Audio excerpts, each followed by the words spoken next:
Happy Tuesday. It is Tuesday, March 22nd in the year of 2022, and welcome to another edition of Tuesdays with Thom, brought to you by the Best Girl Consulting Firm. Last week, I had the good fortune to speak to an honors class at my alma mater, Auburn University. The class titled Be Your Best You is one I've been honored to speak to over the last 3 years or so. Class normally has about 14 to 15 students, but this year it was just 7. But that worked out great because it was intimate and everyone had time to express their feelings and to ask whatever questions they wanted to ask. I sit in the middle of the students and give them the benefit of what wisdom I've collected over the years, and I don't know who enjoys it more, me or the students. They're very attentive. They ask great questions. In this year's class, there were 3 freshmen and a sophomore and 3 juniors. They hailed from Alpharetta, Georgia, Morris, Alabama, Lenore City, Tennessee, Fairhope, Alabama, Huntsville, Alabama, Jacksonville, Florida, and Alton, Illinois. There weren't any lightweights in that room. Their majors were software engineering, nursing, biomedical sciences, environmental design, business administration, finance, biomedical sciences - pre-dentistry. The instructor, Sam Johnson, always makes me smile, is a man I've known for many years. Sam says we started Auburn on the same day. Well, that little fact has escaped my brain. However, there is a photo of Sam, myself, and 5 others that Sam still has that captures what the photo supposedly represented. Sam is white. My friend Joe Nathan Allen, who was from Auburn, and Rufus McGee from Tuskegee were black. There were 2 black women I didn't know, and a white woman paired with Sam, who he didn't know either. The photo appeared in the student newspaper, The Plainsman, many years ago with a caption that says, "We were the new face of integration at Auburn University." I don't remember that, but Sam knows every detail of that day and the subsequent days when we got to know each other and shared a bench in the student lounge between classes. You can see the photo there, and Sam's the guy with his back turned with the glasses on. The 2 black guys are Rufus and Joe Nathan. I don't know the women at all. We were all sitting around outside of Haley Center when these people showed up with a camera and asked us if we would come take this picture. The photo appeared in the student newspaper those many years ago with a caption that says, "We were the new face of integration at the university."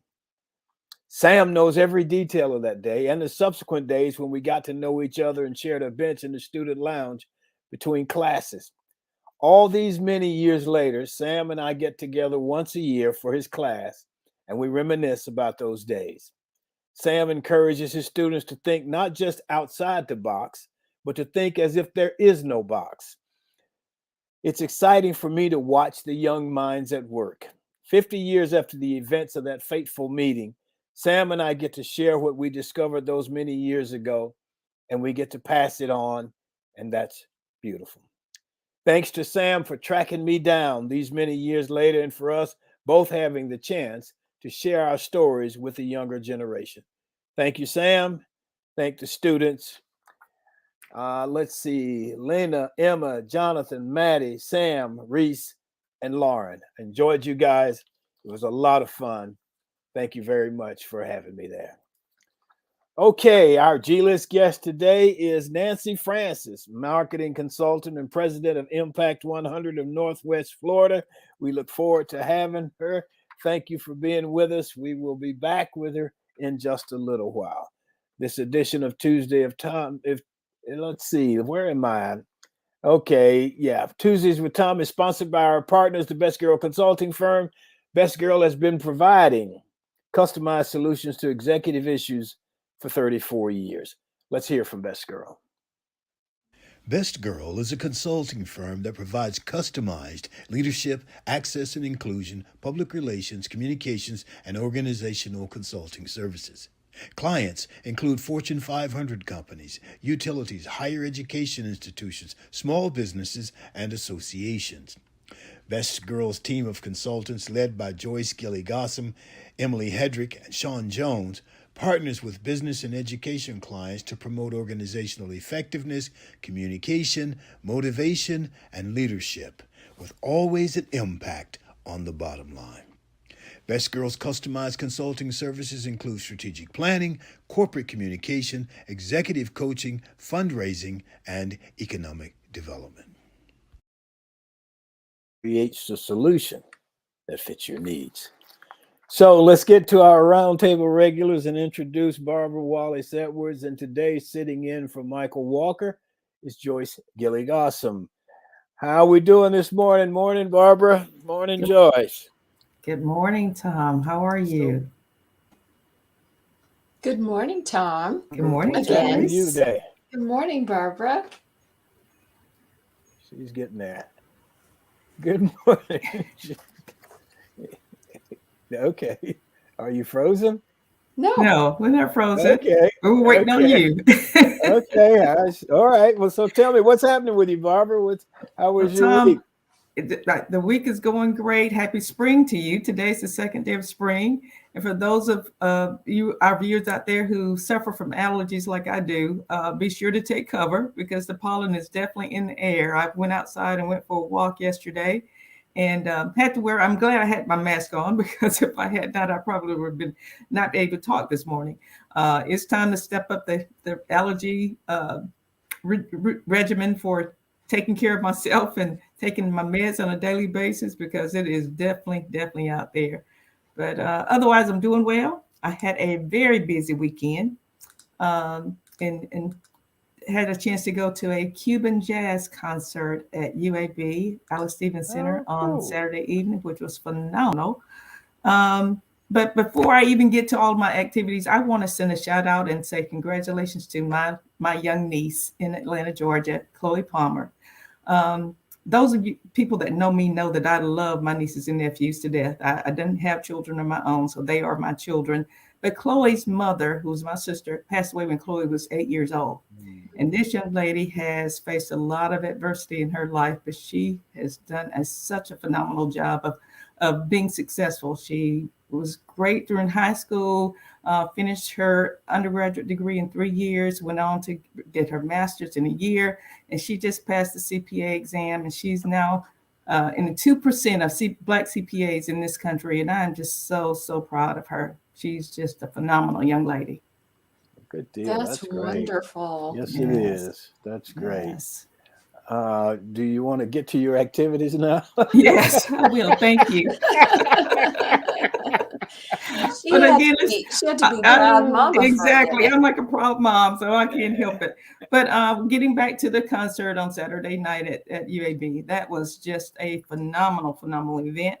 And on Sunday, I got a chance to go to a meet and greet for another young lady that I'm super proud of, Alicia Ruffin-May, who's running for circuit court judge here in Jefferson County, Alabama. And just a phenomenal young lady. She's actually in the job right now. She was actually placed in the job because they were short-staffed and they needed some help there. But she's going to be running on the ballot on May 24th. And I'm super excited to support her and ask all of our viewers in this Jefferson County area here in Birmingham, Alabama, and our surrounding areas to please vote for her. Well, I'll say this, having grown up in Birmingham and spent probably the first half of my adult life there, and knowing the things that went on and knowing how difficult it was for people to ascend to those levels. Yes. And now when I go to Birmingham, I look at the billboards and there are all kinds of young folks who are involved in everything, the legal profession, the medical professions, yes, businesses, and so on and so forth. And so we have a tendency to say, well, nothing's changed. Right. Well, a lot has changed. A lot has changed. That's and, right. And that's a credit to Birmingham. Absolutely. And its leadership. So absolutely. Good deal. So let's see. Now, Michael is not here today. I think I told you guys that Michael is out. Hopefully he'll be back next week, but we got a substitute for him. Joyce Gilly Gossam. Good morning. Good morning, Thom. How you doing? I hadn't seen you in the last 30 minutes or so. A lot could have changed in that 30 minutes, Thom. Very true. What's happening with you? I am doing really well this morning, and I had a fun time last week in Auburn as well. On Friday, I got the chance to attend the Auburn Alumni Association's Women's Summit. And for once, usually I am speaking or a panel member or facilitating or something. And for once, I just got to be a participant. And it was lovely to go to an event like that where I didn't have to be on. I could just learn. And so I want to share some of the highlights that came out of that, because all of the women who spoke were either current students or alumna of the university. I think my main takeaway was a quote from a current student. Her name is Sasha Cohen. She said, "If you're not at the table, you're on the menu as a woman."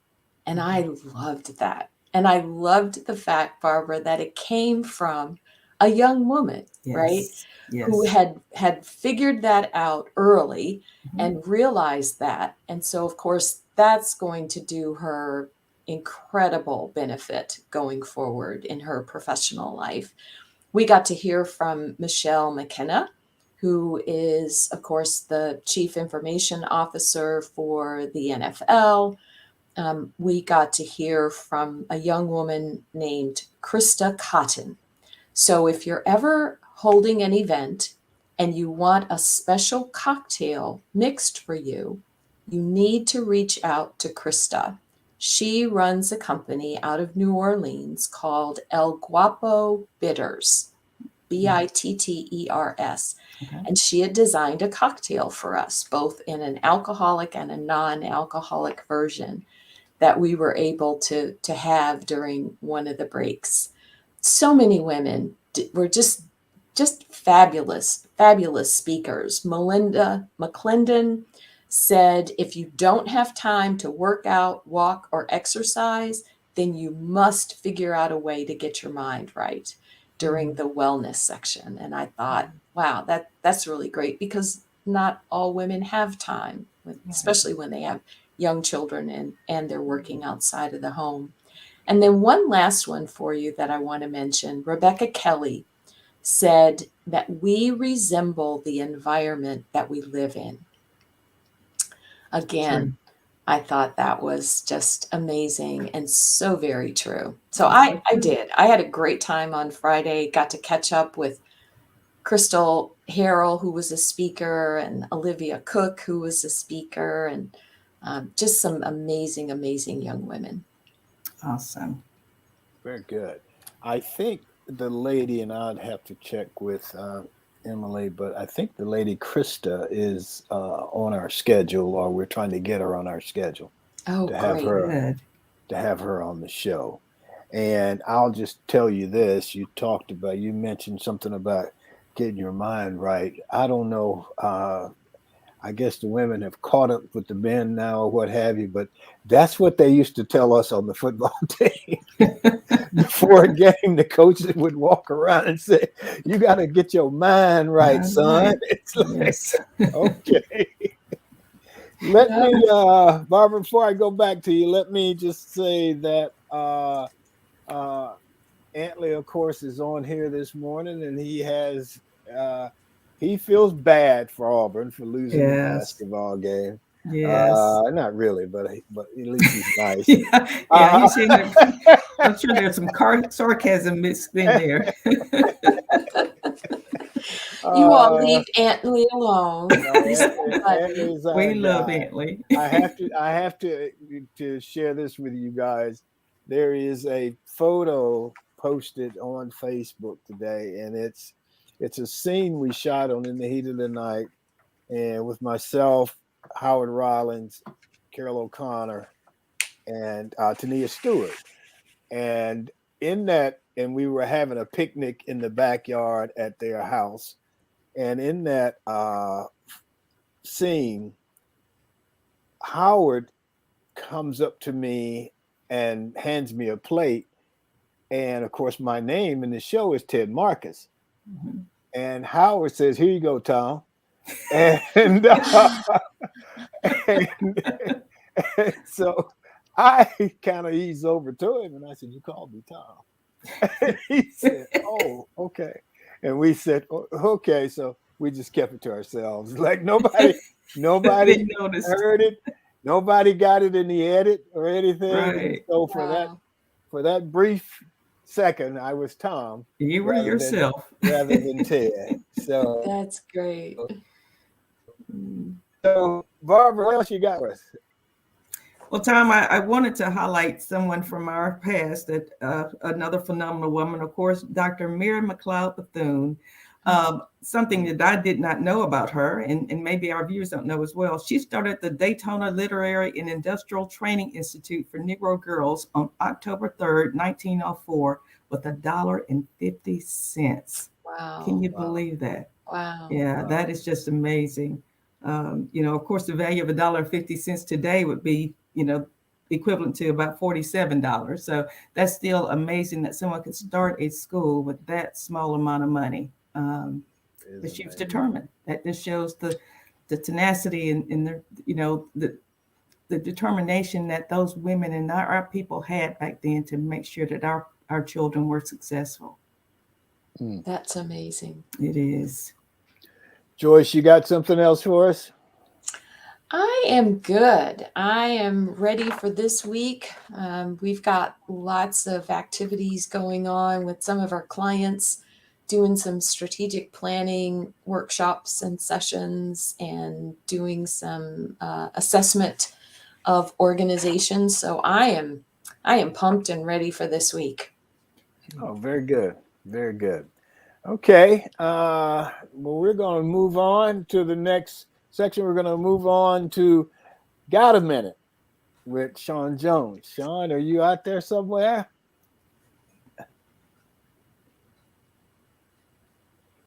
Good morning.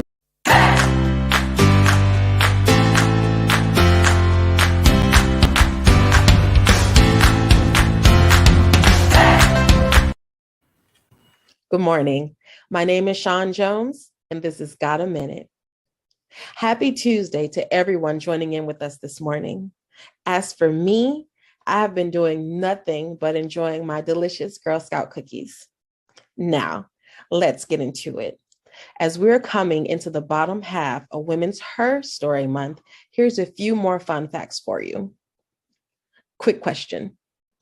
Do you know who Juliette Gordon Lowe is? No? Well, I'll tell you. Juliette Gordon Lowe assembled the first ever Girl Scout meeting in 1912, which consisted of 18 girls who were located in Savannah, Georgia. How about Josephine Groves Holloway? No? Well, she founded the first unofficial Girl Scout troop for African American girls and worked for 2 decades to have her troops recognized by the Nashville's Girl Scout Council. I've always loved Girl Scouts. They're so cute. Now, the motto of today is in dedication to every Girl Scout all over the world. Be prepared. Thank you for joining in. My name is Sean Jones, and this is Got a Minute.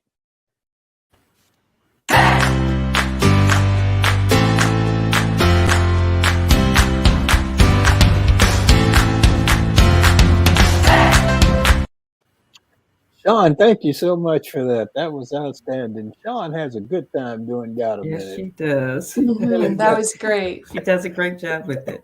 All right. And always informative, too. Always. And I like the little fingernail thing that goes along with it. No, you That's don't cute. know? Let me tell you. I find myself sitting here dancing to the music that Me goes too, along Barbara. with it. Me I too. don't know where the music came from. I guess Sean originated it in somewhere in her research. So we're thank you, Sean. It's been, Yes. we came up with this idea for Got a Minute. Now we're working on another idea on the money section that's called what is it called? It's Your Money. Mhm. And that would be for your guy, Barbara, if in Okay. fact he Cool. decided he wanted to do it. Absolutely. So anything else from you guys before we go to the G list? Nothing? Let's bring Okay. on Miss Francis. Let's talk about the G list. It's where everybody is a star. If you're thinking of retiring or you need some direction, Mainstream Financial Group provides financial services for both individuals and businesses. Mainstream's financial professionals will work closely with you. They'll help you to manage your plan, meet your financial goals with a complimentary, no obligation financial review. So listen, Mainstream Financial will assist you with a secure retirement. Financial security, that's what we all want because nobody wants to run out of money in retirement. That would be no fun. So financial vision and clarity, it's Mainstream Financial. So let's move on to the G list. Remember, Hollywood has the A list, and here on Tuesdays with Thom, we have the G list. Remember, it's Women's History Month. And our G list guest is Nancy Francis, a marketing consultant and president this year of Impact 100. Good morning, Ms. Francis. Good morning. How are you? I'm good. How are you? I am doing just fine. Thank you for being here with us this morning. Can you tell us a little bit about what you do? Sure. So, professionally, I'm a marketing consultant. So I work, an innovation consultant in particular. So I work with companies to come up with ideas for new products or services or ways to communicate about them, and for a wide variety of industries. And then I am this year, it's my pleasure and honor to be the 2022 president of Impact 100 of Northwest Florida. Okay. So how did you get to be an innovative consultant? Sure. So my background was marketing. So when I came out of grad school, I was working for Procter and Gamble, and then I was director of marketing for Energizer, and then I was working for Pillsbury. And what I always loved was the new product aspect of it. And so as a result of that, I got into innovation with really a focus on new products, and been doing that now for over 20 years. Okay, that sounds great.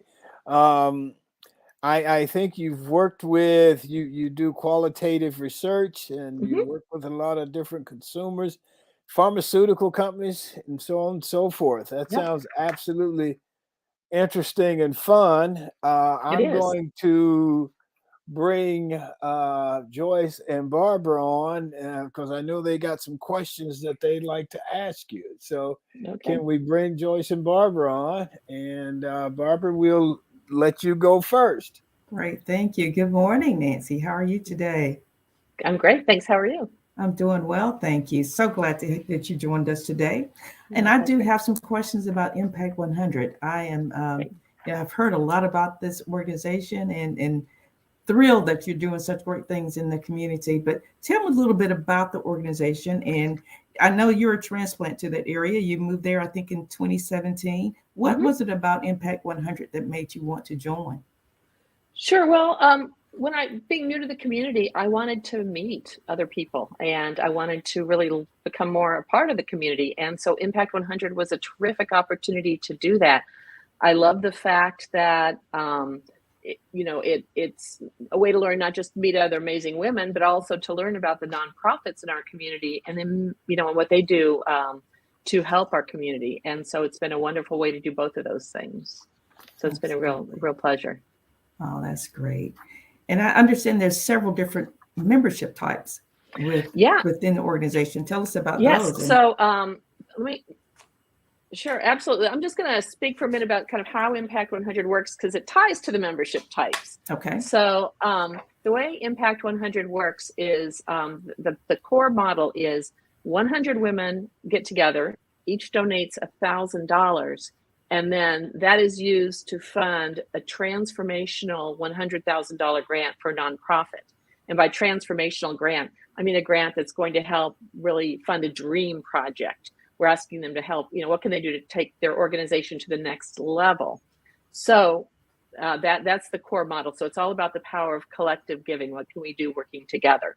So to that end, in terms of types of memberships, if you donate the $1,000, that's the membership, and that's fantastic. And by the way, 100% of that $1,000 donation goes to fund the $100,000 grant, which I think is amazing. And that was another real plus for me, by the way. Yes. In joining, is where can you go where 100% of what you donate goes, right out to the nonprofit. So that was fantastic, and to those big projects.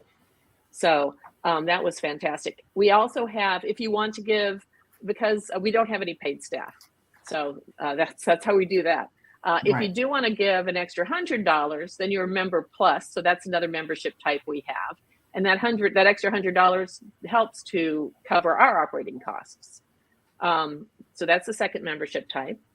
If you're under age 40, and $1,000, may not be ready quite to do this, right out of the gates, then you can apply for a scholarship that's funded by other Impact 100 members. And the way it works is the first year you pay $500, the second year you pay $750, and then in the years after that you pay the full amount. And so we have that program available for women under 40 as well. Great. That's great. Yeah. Let me go to Joyce, and let me just say here, so I don't know how we got to be this lucky, but we have two presidents of Impact 100 on our show today. We do. And I'm sure it's because it's Tuesday with Thom, but I won't brag about that. Anyway, so Joyce, you got some questions for Miss Francis. I do. Hi, Nancy. It's good to see you. Good to see you too. Thank you. And let me say that in front of everyone, you are doing a phenomenal job as president this year. It's still difficult because of COVID and because of so many restrictions and issues and being careful. And you are navigating those waters and you are leading the board in a fabulous way. So hats off to you. And I just wanted to make sure you knew that I felt that way. Well, thank you. That means the world coming from you. It really does. You're very welcome. So my first question is not about impact. My first question is about your role as an innovation consultant. And because you've used those skills with impact, so there's kind of an overlay there, I would like for you to tell the people who are watching and tell us about yes and. Sure. Absolutely. And that when I'm doing an innovation project, that's one of the first things I do with my clients and with anybody who's participating in any level in our projects. That's one of the things we always cover because it's so important, because it's really the mindset that helps you get into that innovation, mode. So it's a very simple mindset. So the first part of it is when somebody shares a new idea, especially if it's something that you haven't heard before, it's, pretty often what people tend to do, unfortunately, and you may have experienced this yourself, is when they hear an idea, they'll say, yes, but. And that's a fascinating phrase because the yes acknowledges, hey, there's something good there. But the but puts all the energy on, the concerns, the questions, the problems, every critical thought they have. And there's reason. We've all been trained to be good critical thinkers, right? So there's a reason. But when you're doing innovation work, that doesn't really help you. So rather than have that, we say instead go yes and. And here's the critical difference. So when you're doing a yes and response, you want to think about very overtly, what is the yes? What's positive? What's good? What's working? What do you have energy for? You get all that. We try to be very overt about that. Mm-hmm. Then the other part is not but it's and. And there you think about possibilities. So every idea isn't perfect. But with the and, you start to think about, what if we had this quality? I wish it had that. How about we changed it in this way? What if we did this? And those pieces of language are actually important, because all of them, if you say yes, but here's the problem, that's one thing, you're shutting your mind down. But if you say yes, and I wish if we could, solve this aspect of it, that gets you thinking about possibilities. And that's how you get to really break through ideas and great innovation. I love that concept. The first time I heard you share it, I immediately started incorporating it into my own speak with clients, with the Best Girl team, with mentors, with whomever. Yes, and. Yeah, and what I love about it, and I have literally trained people all over the world in this, because I've done projects, all over the world, and it's universal. Everyone immediately like, yes, I have been yes butted, and yes, this is a different way to approach an idea, and it's really very powerful as a concept. Absolutely. Absolutely. And we did some amazing things and came up with some great innovative strategies with impact, because you taught us that technique, and we're still using that. That's it really, like I said, that whenever I'm doing an innovation project, if I can't do anything else, that's the one thing I do, because that just gets everything heading in the right direction. And it gives people the vocabulary too, because part of it is people don't realize when they're yes butting sometimes, and they don't realize the dynamics, how that impacts the dynamics, until you kind of point it out to them, and they're like, whoa, I didn't mean to do that. But it also just gets, helps everybody have that language to think about possibilities and react in that way that helps to elevate what's going on. When you're in a group, there are certain people, and it's always the same ones, that you can count on for the yes but. Yes. So true. And I'm going to say this, and you all will appreciate this. Here he goes again.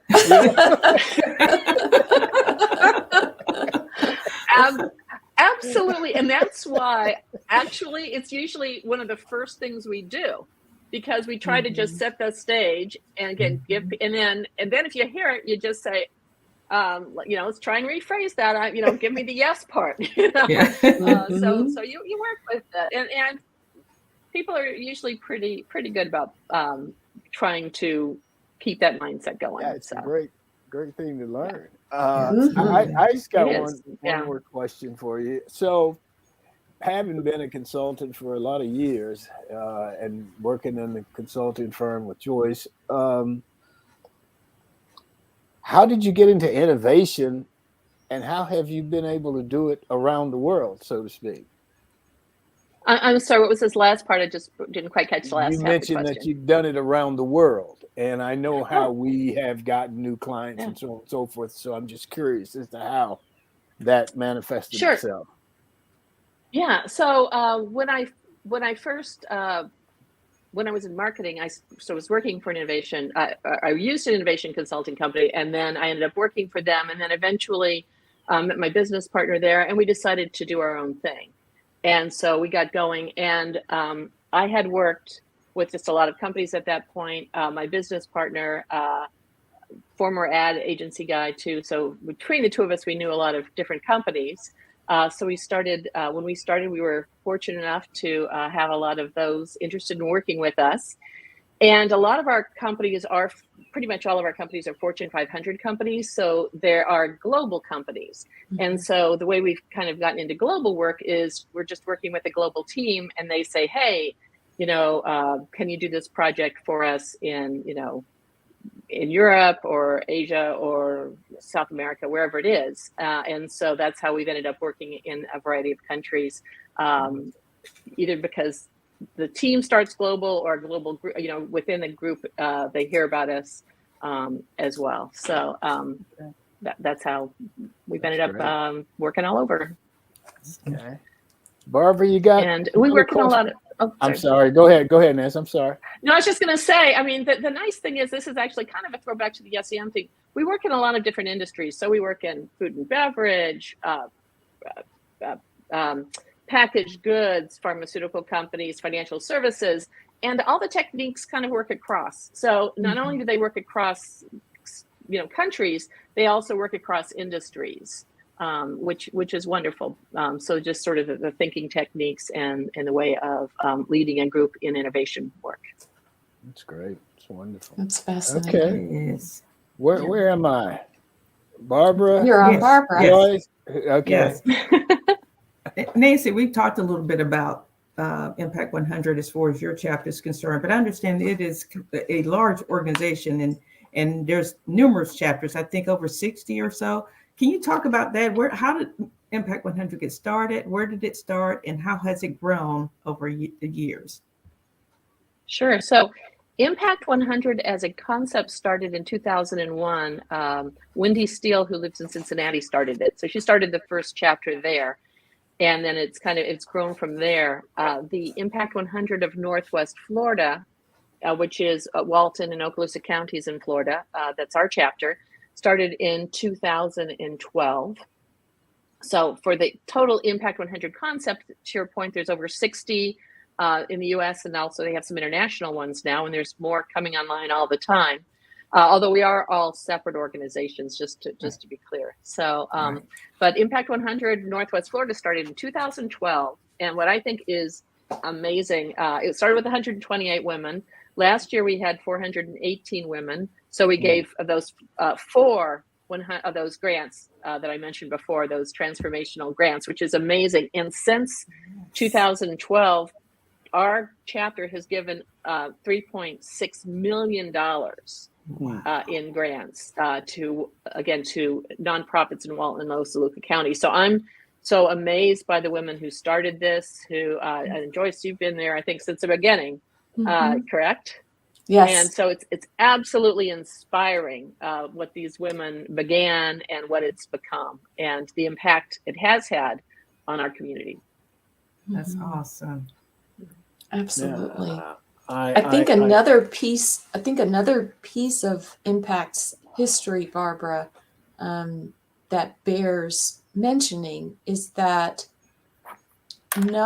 unlike many organizations where there's a parent organization and then offshoots, and the offshoots have to pay something to the parent organization to be an offshoot, right? Right. No. We don't pay anything to Impact Global. Right. And at the same time, they provide services for all of the offshoot organizations. So they'll have workshops once a month that you can go and learn how to lead or learn fundraising techniques or learn marketing techniques. And they don't charge us for any of those things. So it truly is an organization that has at its core a philanthropic spirit of giving and being generous. And we always say in our chapter that Impact 100 women, we're not wealthy women, we're generous women, and we're giving women. And that's what makes the difference. Yeah. And that's so unique. You mentioned that the parent organization providing support at no cost to the local chapters. And you don't find that hardly ever. And so that is definitely a wonderful concept. Thank you. Let me jump in here for a second and say that, it's Women's History Month and we're talking about Impact 100, the women's organization. But now I understand that men get to participate in this as well. Can you guys talk about that? Sure. So we have, in addition to our members, we do have Friends of Impact. And so friends are individuals who donate. And we also have corporate partners. So you can donate as a non-member as well. Corporate partners, by the way, that's a really important group I want to mention. They're organizations that donate in-kind services or donations of some kind, including sometimes sponsoring a member. So we do have this year a number of members who are sponsored by the companies, by a corporation, and that's a wonderful, been wonderful for them as a way to help again get them into this philanthropy. That's great. Awesome. Joyce, you got another question or comment? I do. So an impact question for you. Okay. Why? And I'll pretend like I don't know the answer. since you're raising so much money, last year $418,000 in donations. Yes. So why don't you just give smaller grants so that you can give them to more organizations, especially during COVID and the pandemic, and there's so many organizations that are struggling. Why don't you just break it up and give smaller grants? Yeah, and that is a great question, and it's actually, we are quite often asked that, because hey, if you give smaller grants, why do you do these big $100,000 grants? If you did the smaller ones, you could give a lot more. And really the answer to that's pretty simple, which is there are other organizations in our community who do that. So what we do are those big transformational sort of dream innovative projects. That's really our focus, so that we can do those big projects, because we want the nonprofits who apply for our grants to think big, to dream big, to again think what can take them to the next level, to really make a dramatic impact on the organization. So when they apply for a grant, our grants don't cover operating expenses. So that's not something we do. Again, we're really helping to transform what they offer. All right. Tell us about some of those projects. Yeah, there've been so many over the years. I'm just gonna name a few, and I know you probably have some more that may come to your mind. But actually, I'm going to take a step back, which is we provide grants in 5 different areas. So when a nonprofit comes to us, they can have a grant in arts and culture, education, environment preservation and recreation, family, and health and wellness. So those are the 5 areas that we provide grants in. And so over the years, we've awarded grants in all of those areas. So a few examples are in 2014 in health and wellness, Arc of the Emerald Coast. And by the way, their vision is to empower those with developmental disabilities to live meaningful lives. So they provide services that include all children and adults with cognitive, intellectual, and developmental disabilities in communities. So that's what they're about. And what their project was for the Impact 100 Aquatic Center, which is an inclusive aquatic center that our entire community can enjoy, including persons with disabilities or limitations, so with or without that. And so it really came from the demand for those with disabilities to have access to an aquatic center that focused on their needs. And I think that was just, an amazing project. And I know, Joyce, that you visited there when you were talking to them last year. So that's, again, one in health and wellness. In arts and culture, Symphonia.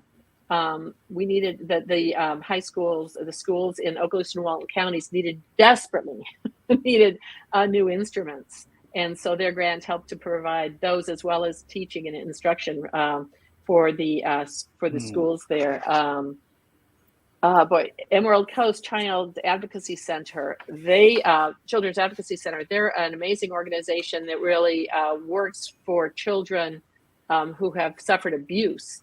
And they had been working with victims of abuse, but wanted to move more into prevention. What could they do to help prevent child abuse? And so we funded for them an educational program where they go out into the schools and teach children about what's appropriate and inappropriate behavior.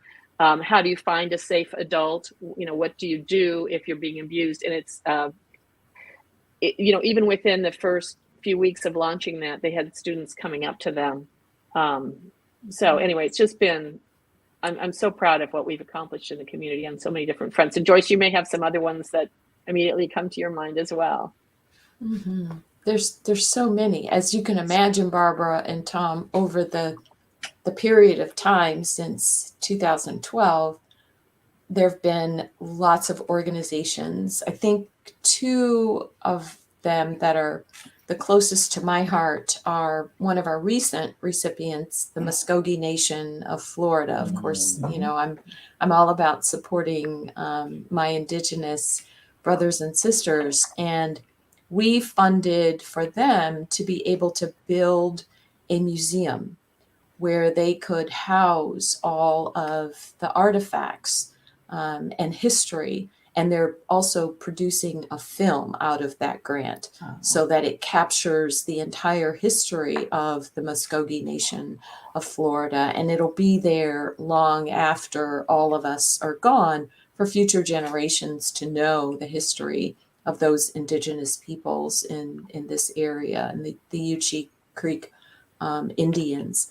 And then I think the other one is also near to my heart because of the special education factor, and that is the Westin Wood Ranch in our community. Their program works with young adults with autism. We think about children with developmental or cognitive challenges in school. Mm-hmm. We don't think about what happens to them after they reach the age of 21 and they can no longer stay in high school, right? And so this program helps transition those young people into independence and teaches them business skills and work ethic and how to do a task by working on this ranch and working in the hydroponic garden. And so we funded the program as well as the garden and other things that the young people could work in and learn those skills. And they take classes, and so they learn how to socialize, they learn how to interact and to get along with others. So again, I think the projects that the members select each year are very worthwhile projects. And then we do not just write a $100,000 check and turn it over to them. Mm-hmm. Nancy, talk Exactly. about that. Absolutely. Thank you. In fact, I was just thinking about that. So, two things I want to point out. In terms of selecting who receives the grant, all of our members vote. And so, that's how we decide who receives the grants. And before they even get to that point, we do have grant review committees. So all of the applications come in. We have a financial review to make sure that if an organization does receive a grant, that they have, they're a stable organization and that they are capable of implementing a $100,000 project. Then the grant applications go to our grant review committees, 5 committees, 1 for each of those areas. And those committees follow the same process to keep it fair, and which is they read the application. They meet to come up with questions for the organization beyond what's in the application. They have a site visit with the organization, and then they meet afterwards to discuss what they learned. After they follow that for every grant applicant in their area, then they select the 2 finalists to recommend to the board of directors. So at the annual meeting, we have our 10 finalists who all the membership gets to vote on. And so that's a pretty exciting meeting. And, it is. It's bittersweet too, because we don't have grants for everybody. That's why we want more members, so we can give away more grants. But anyway, at that meeting, we have a giant check that we hand them, and it's very dramatic and fun, but we don't just hand them the money. So what we actually do is each grant recipient is assigned to a grant liaison, a member who works with them. And as they have to produce receipts, or we write checks directly if for some of the items they're purchasing. The grant liaison, they have quarterly reports. We track to make sure they're spending the money in the way okay. Sorry. So they make sure that the money's, that the money's being spent as it was as the grant described it. So they have to follow the grant. If they start to veer from that at all, then it has to go back to the board of directors. So we really work very hard to be stewards and careful stewards of those donations, because that $1,000 is a big donation, and we understand that, and we work very hard to be excellent stewards of that money. So, Barbara, if there's no chapter in Atlanta, you are welcome to become a member of our chapter. Well, thank you. In Birmingham. Barbara's in Yes. Birmingham. In Birmingham. Birmingham, That's yes. right. That's right. In Yes, you know, Birmingham. I thought about trying to start a chapter here, and have actually talked to a couple of ladies here in this area. So that may be something that we're going to look into in the future. So thank you. Absolutely. That would be Yes. great. Yes. One of the things that It is. I think Nancy asked me how many of these had we done, and this is our 79th one. One of the things we've learned, we've learned a lot about a lot of different companies and a lot of different organizations, and some of them we've even vowed to go and visit, and one of them is the Muskegon Nation. How much we really enjoyed Chief when she came to talk to us. And then a couple of, I know, maybe 2 or 3 shows ago, the lady from South Carolina who owns her own island, so to speak. That was just a lot of fun. And what I want to go back to 2012, and Joyce, you know, whenever we're going to do something that requires a financial investment or what have you, we discuss it with the other or what have you. And what I will say to you, Nancy, is she came to me with this idea of Impact 100, and I didn't say yes, but. Yay! No, Joyce, did he say yes and? he just said yes. He said good. yes. He said, let's do this. I'm so glad. I love it. Anybody, any other comments from you guys? Joyce, Barbara? Well, I have one other question, and you all may not know this, but if we were interested in starting a chapter here, someone interested in starting a chapter another location, do you have to have 100 women committed to be members before you can actually start a chapter? Or is it something you can start with less than that and you can grow into the 100 members? Or tell me how that process works, if you all know. Nancy, do you want to Well, Joyce take may that know more or about. me too? Well, you may probably know more than I do on this. But so go ahead. I'll let you take the lead on this one. So until you have 100 women, you cannot award a grant. Okay. So even if in your first year or out of the gate, you only have 58 or 59 women, you just take those 58 or 59 women and tell them to go ask a friend. Okay, great. Until you get 100. And then when you have at least 100 women, then you can start to award grants. And there are resources on the Impact 100 Global website, and they can they'll spend time with you, they'll answer your questions, they'll help you get set up, they'll tell you about the process and the model and how it works.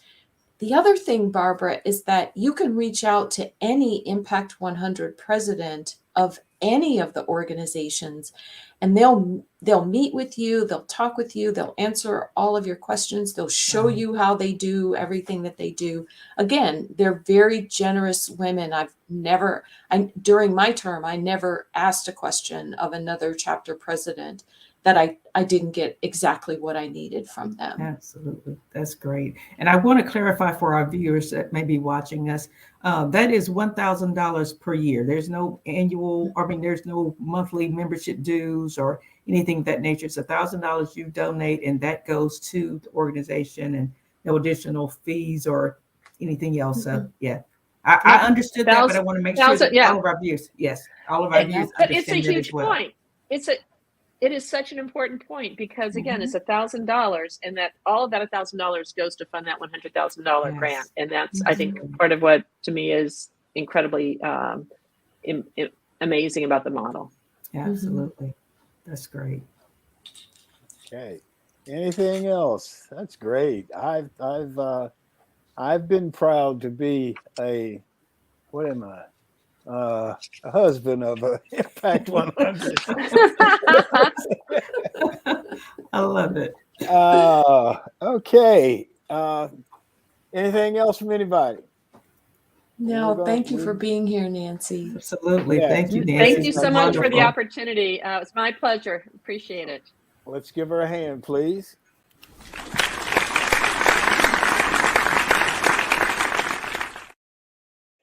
Okay, the closing commentary for today, or as I see it, today's closing comments come from quotes from women, some known, some not known, but just as meaningful and just as powerful.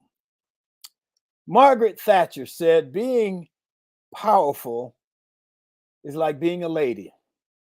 If you have to tell people you are, then you aren't. Ellen DeGeneres said, I think beauty comes from actually knowing who you are. That's real beauty to me. Catherine Cook, if you're not making mistakes, then you're not making decisions.